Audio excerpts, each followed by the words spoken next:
রাধে রাধে। জয় শ্রীরাম। 2024 সালের রামনবমী তিথি চলে এসেছে। 17ই এপ্রিল বুধবার এই শুভ রামনবমী তিথি।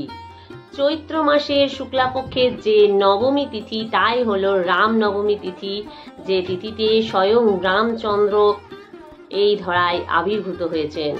ভগবান রামচন্দ্র ত্রেতা যুগে আমাদের উদ্ধার করবার জন্য আবির্ভূত হয়েছেন এই শুভ তিথিতে। তাই আমাদের প্রত্যেক মানুষের জীবনে এই রামনবমী তিথির একটি বিশেষ গুরুত্ব রয়েছে। আমাদের প্রত্যেকেরই জানা দরকার এই রামনবমী তিথিতে আমাদের কি কি করা উচিত।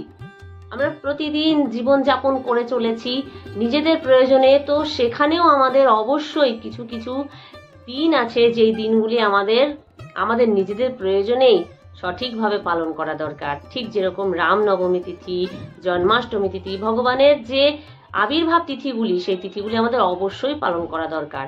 আর তার মধ্যে দিয়েই আমরা ভগবানের কৃপা তো লাভ করবই, তার সাথে সাথে আমাদের এই জীবন সার্থক হবে, মনুষ্য জন্ম আমাদের সার্থক হবে।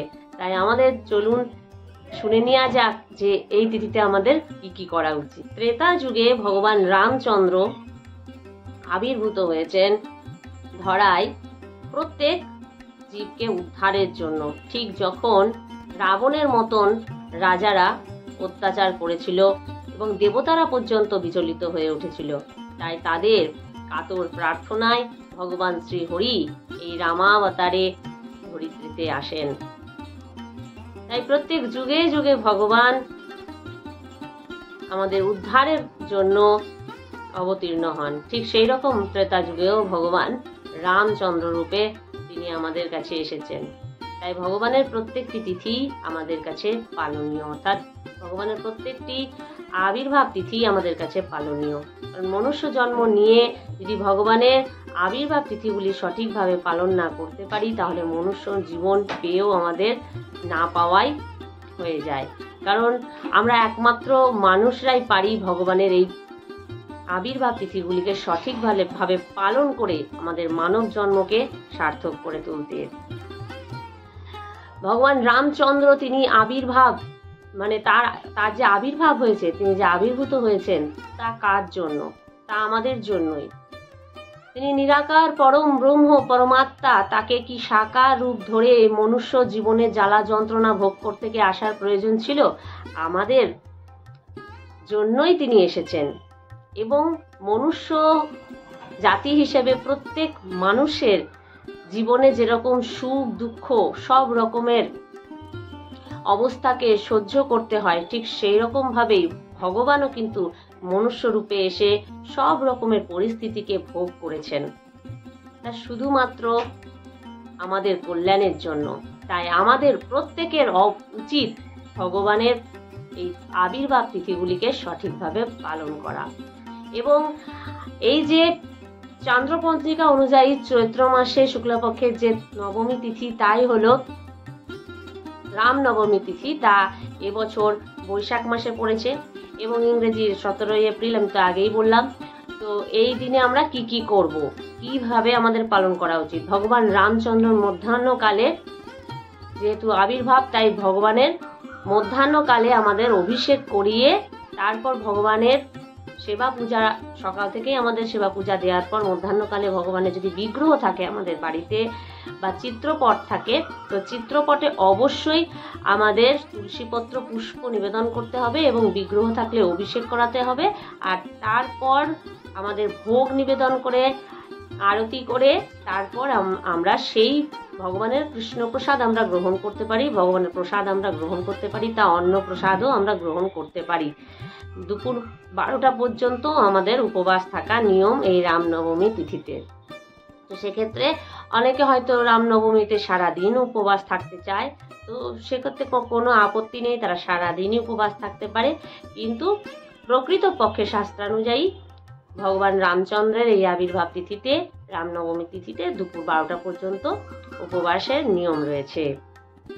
তার মধ্যে আমরা ভগবানের সেবা পূজা করব। যদি বাড়িতে রাম, লক্ষ্মণ, সীতা ও হনুমানজির চিত্রপট থাকে, তো সেই চিত্রপটে অবশ্যই ভগবান রামচন্দ্রের চরণে তুলসীপত্র নিবেদন করব এবং লক্ষ্মণের চরণে তুলসীপত্র নিবেদন করব এবং পুষ্প নিবেদন করব সীতা মায়ের চরণে এবং হনুমানজির চরণে। এইভাবে আমরা তুলসীপত্র পুষ্প নিবেদন করে বিভিন্ন রকমের ভোগ রন্ধন করে আমরা নিবেদন করতে পারি ভগবানকে। আর যদি আমাদের গৃহে এই চিত্রপট না থাকে বা বিগ্রহও না থাকে, তো সেক্ষেত্রে আমরা আমাদের প্রত্যেকের বাড়িতে প্রায় বাড়িতেই গোপালের বিগ্রহ রয়েছে। গোপালের সুন্দর শ্রী বিগ্রহে আমরা সেবা করতে পারি, সুন্দরভাবে অভিষেক করিয়ে বিভিন্ন রকমের পুষ্প এবং তুলসীপত্র দ্বারা আমরা সেবা দিতে পারি। এছাড়াও ভগবানের জন্য বিভিন্ন রকমের ভোগ রন্ধন করে নিবেদন করতে পারি ও দুপুর 12টা পর্যন্ত উপবাস থেকে তারপর ভগবানের সেই প্রসাদ আমরা গ্রহণ করতে পারি। এবং অবশ্যই ঘৃত প্রদীপ এই দিনে প্রজ্বলন করা উচিত ভগবানের উদ্দেশ্যে। এইভাবেও আমরা এই দিনটি ভালোভাবে পালন করতে পারি।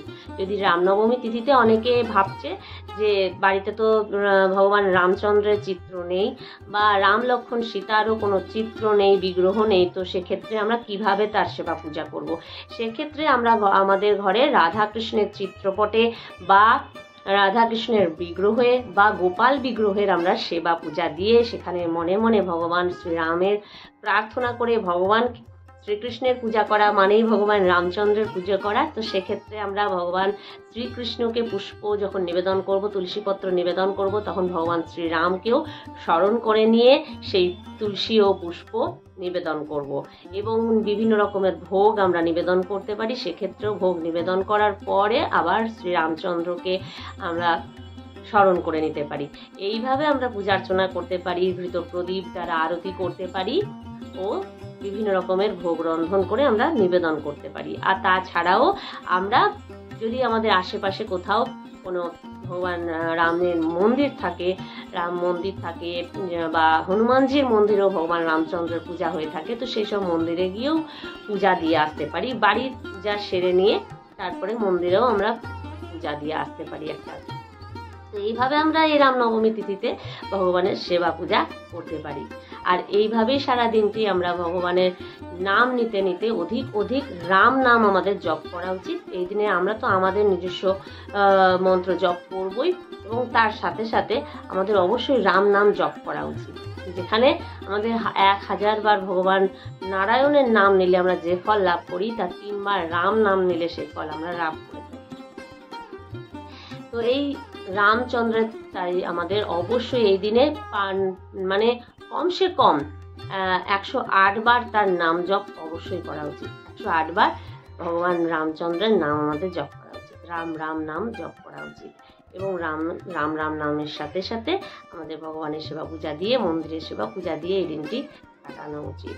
এই দিনে আমাদের অবশ্যই যেটা করতে হবে তা হলো রামায়ণ বা রামচরিতমানস অধ্যয়ন করব, পাঠ করব বা শ্রবণ করব। যদি আমাদের কাছে রামায়ণ নেই বা আমরা রামচরিতমানস নেই, তো আমরা অবশ্যই শ্রবণ করার চেষ্টা করব। তো এইভাবে আমরা পুরো দিনটা ভগবান রামচন্দ্রের নামে জয়ধ্বনি করে এবং সীতারাম সীতারাম মনে মনে জপ করতে করতে পুরো দিনটা আমরা ভগবান রামচন্দ্রের নামে কাটাতে পারি। হরে কৃষ্ণ, রাধে রাধে, জয় শ্রীরাম।